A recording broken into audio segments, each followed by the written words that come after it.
Thank you. It's such an honor to be here with Black Alliance for Peace and all the other groups that put this on today. And it's also so great to be with a group that has a positive vision, which is a zone of peace. It's such a beautiful vision, and I don't know if you saw Nicolas Maduro invoking the words of John Lennon and attempting to sing Imagine. But it was really quite beautiful, and that's what we have to do. Imagine a world where the U.S. is not involved in this crazy last century gunboat diplomacy, Monroe Doctrine idea that we have somehow the right to determine what other countries do. And I've been in Congress, and I can tell you some of the ridiculous responses we get when we say to members of Congress, are you in favor of what the Trump administration is doing in Venezuela and the Caribbean? So sometimes they say, well, Nicolas Maduro is a dictator. And we say, oh, that's funny because Mohammed bin Salman from Saudi Arabia is in the White House right now, and actually he was invited to Congress today. Obviously, the U.S. doesn't care about who is ruling what country. The other thing they say is, well, it's just a threat and Trump's really not going to do it. And we say, oh yeah, we're really going to trust Donald Trump.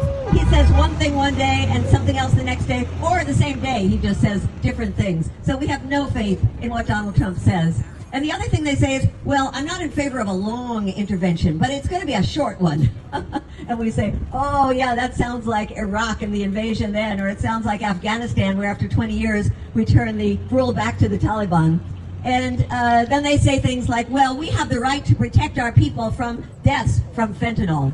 And we say, actually, there's no fentanyl coming from Venezuela. And they kind of look like, oh, well, we'll think of another excuse. So it's excuse after excuse after excuse.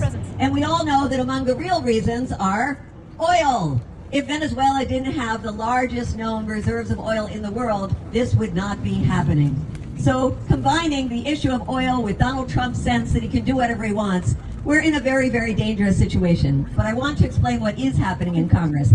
And that is, on the Democratic side, there are two important resolutions called the War Powers Act. And those are resolutions where it says that the Trump administration is not authorized. One of them says to blow up the boats, and the other one says to invade Venezuela. And so there is a possibility with this that we can get some Republicans to break away and to say, listen to your constituents, because there have been two important public opinion polls, and both of them show that the vast majority of Americans, including the majority of Republicans, do not want the U.S. to invade Venezuela. So please, contact Congress people in the House and in the Senate, tell them no war with Venezuela, stop blowing up the boats, we want a zone of peace. Thank you.